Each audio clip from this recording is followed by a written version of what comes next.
से जो लोग मर रहे हैं, हमारी प्राथमिकता वो है। तो एक तरफ टूल किट को लेकर विवाद गहराता जा रहा है, दूसरी तरफ आपको बता दें दिल्ली के मुख्यमंत्री अरविंद केजरीवाल के सिंगापुर वेरिएंट वाले ट्वीट पर जबरदस्त विवाद छिड़ गया है।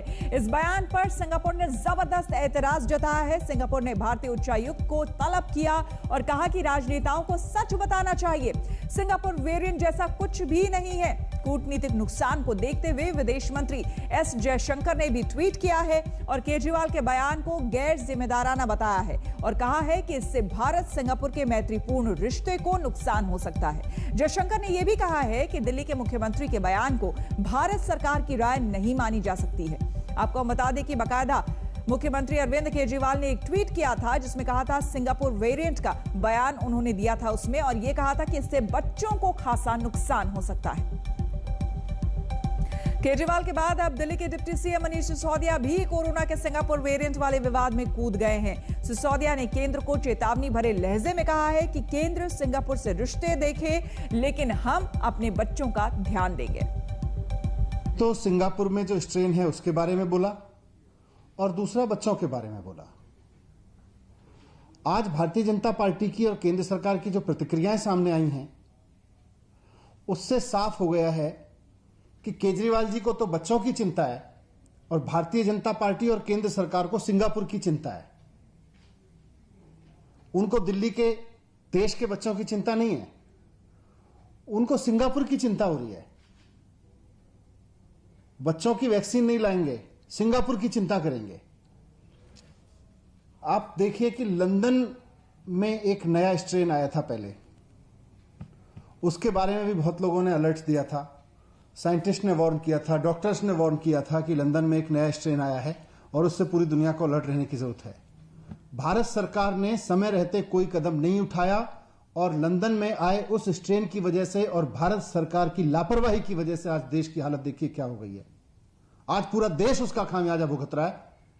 जो अलर्ट ये समझने के लिए था कि हम अपने कुछ कदम उठाएं, उस वक्त भी भारत सरकार हाथ पे हाथ रखे बैठी रही। लंदन में नया स्ट्रेन आया और आज हजारों लोगों की जान चली गई। कोई परिवार ऐसा नहीं बचा जिसके घर में कोई जिसके अपने जिधर नजर उधर उसको डेथ ना नजर आ रही हो, जिसका कोई अपना हॉस्पिटल में भर्ती ना हुआ हो या कोविड ना हुआ हो। आज पूरे देश की यह हालत हो गई है। क्यों? क्योंकि लंदन में आए स्ट्रेन के बाद भारत सरकार ना तो अलर्ट हुई, ना उसने कोई ऐसे कदम उठाए जो उसको उठाने चाहिए थे, और आज पूरा देश उसका खामियाजा भुगत रहा है। और इससे पहले दिल्ली के स्वास्थ्य मंत्री सत्येंद्र जैन ने भी सिंगापुर वेरिएंट से बच्चों को खतरे का दावा किया था। सिंगापुर का ये कहना है कि जो स्ट्रेन कहां से है, जो बात कही गई है वो इंडियन स्ट्रेन है ना कि सिंगापुर को। इसको बता देंगे आपको, स्ट्रेन तो अलग है ही, ये तो पक्का क्लियर है। आप मान रहे हैं कि सिंगापुर का स्ट्रेन है ये? देखो, स्ट्रेन सिंगापुर का है, दिल्ली का है, अमेरिका का है, लंदन का है, उससे भी ज़्यादा इंपॉर्टेंट है स्ट्रेन अलग अलग हैं। कोरोना का स्ट्रेन है। हाँ। सर सिंगापुर सर इससे लेके जो कंफ्यूजन हो रहा है वो ये कहा जा रहा है, ये बता देंगे आपको ना। देखो अभी डिटेल में करें, ये पॉलिटिकल वेरिएंट है, कोई वेरिएंट ऐसा है नहीं है। नहीं, वेरिएंट तो देखो आपको सारे वेरिएंट्स की मैं लिस्ट बना के दे दूंगा, कितने सारे वेरिएंट्स जो कि बताए गए हैं। देखो वेरिएंट जितने भी होते हैं उनको पहले जीनोम सीक्वेंसिंग होती है, उसके बाद पता लगता है, और वेरिएंट नहीं है ये कहना तो बहुत गलत है। एक तरफ अब सिंगापुर स्ट्रेन को लेकर यहां राजनीति हो रही है, तो मध्य प्रदेश में गोमूत्र को लेकर नई राजनीति वहां पर शुरू हो गई है। क्या कह रहे हैं विपक्ष और पक्ष के यानी कि सत्ता के नेता, आइए सुनते हैं।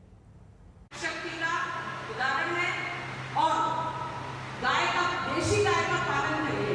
देशी गाय का गौमूत्र अगर हम लेते हैं तो उससे हमारे स्वाइनफ्लू का जो इन्फेक्शन है वो दूर होता है।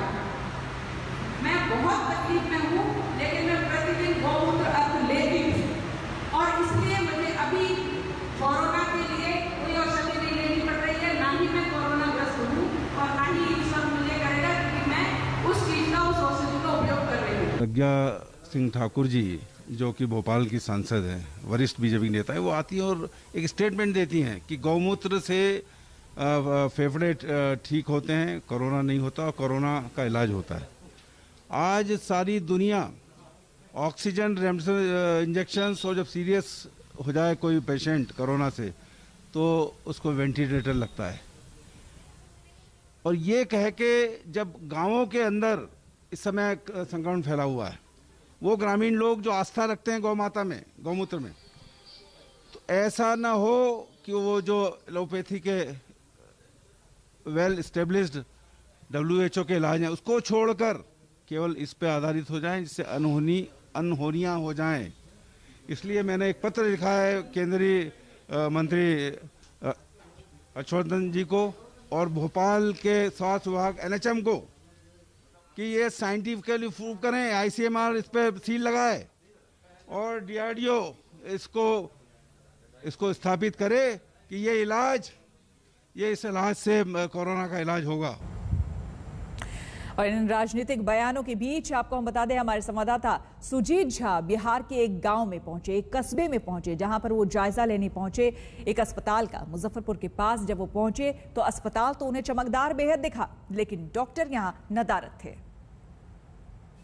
बिहार में स्वास्थ्य व्यवस्था को लेकर सरकार कितनी गंभीर है, इसका जीता जागता उदाहरण ये अस्पताल है, जो कि मुजफ्फरपुर के मरौल के पिलखी गजपति पंचायत में स्थित है।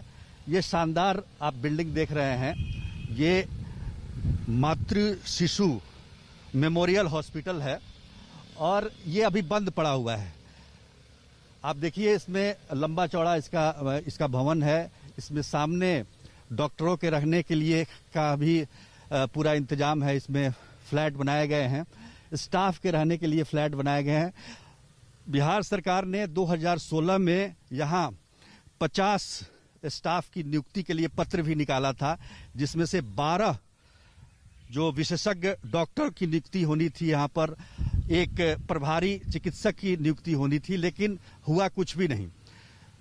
2019 में एक डॉक्टर की यहाँ नियुक्ति हुई, लेकिन 20 आते आते वो रिटायर कर गए। उसके बाद से ये हॉस्पिटल बंद है। हमारे साथ इस पंचायत की मुखिया सीता देवी हैं। सीता जी बताइए क्या क्या है यहाँ पर, आप जरा चल के बताइए इधर क्या क्या है। यहाँ जो है भवन आप देखिए रहे हैं, डॉक्टर्स को रहने के लिए पूरा बिल्डिंग बना हुआ है।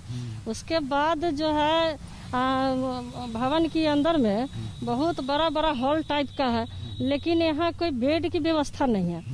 पानी है, यहाँ पानी का व्यवस्था खूब, समरसेबुल वगैरह, बिजली सब कुछ। जब हॉस्पिटल चालू हुआ था 19 में, तब क्या क्या व्यवस्था पे यहाँ पर? यहाँ पर दवा वगैरह की दवा व्यवस्था था, दवा आया था। जो आदरणीय पूर्व डीएम साहब थे सोहेल जी के उपस्थिति में उद्घाटन हुआ और दवा का व्यवस्था काफी हुआ। देखने में लगा जो अपूर्ण इलाज होगा, लेकिन न जाने दवा फिर कहाँ उठ के चला गया। सो के चालू हुआ, सिर्फ दिखाने के लिए और कुछ नहीं।